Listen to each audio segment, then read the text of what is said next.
ഓണത്തിന്റെ അന്ന് അടുക്കളയിൽ എല്ലാവരും തിരക്കിലാണ്. ചിരവയ്ക്ക് സ്വൈര്യത്തോടെ ഇരിക്കാൻ പറ്റിയിട്ടേ ഇല്ല.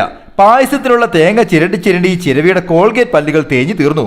രാവിലെ തൊട്ട് അലറിക്കരിഞ്ഞ് മിക്സി അരച്ചതക്കി ഒലിച്ചിറങ്ങി പട്ടി പണിയെടുത്തോണ്ടിരുന്നു. കിച്ചൺ സിങ്കിലെ ടാപ്പിന് ഓവർ ടൈം ആയിരുന്നു. പാത്രങ്ങൾ ഇടതടവില്ലാതെ വന്ന് കുമിഞ്ഞുകൂടി.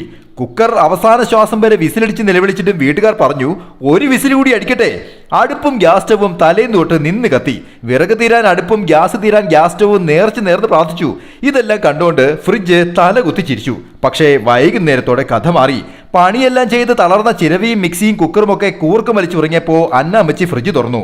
ബാക്കിയായ ചോറും കറികളും പായസവും ഒക്കെ പാത്രങ്ങളിലാക്കി ഫ്രിഡ്ജിന്റെ അണ്ണാക്കിലേക്ക് തള്ളി കയറ്റി. ഫ്രിഡ്ജിന്റെ കണ്ണ് തള്ളി. വീർത്ത് പൊട്ടാറായ ഫ്രിഡ്ജ് തൊള്ള കീറി നിലവിളിച്ചു, കഴിഞ്ഞ ആഴ്ചത്തെ പരിപ്പ് കയറിയെങ്കിലും ഒന്ന് എടുത്ത് കളതള്ളേ, ഞാനൊന്ന് ശ്വാസം വിടട്ടെ. നിലവിളി കേട്ട് കണ്ണ് തുറന്ന മിക്സി പൊട്ടിച്ചിരിച്ചു. നീ തീർന്നട ഫ്രിഡ്ജേ, നീ തീർന്നു. Happy drawing, Saneesh Divakaran.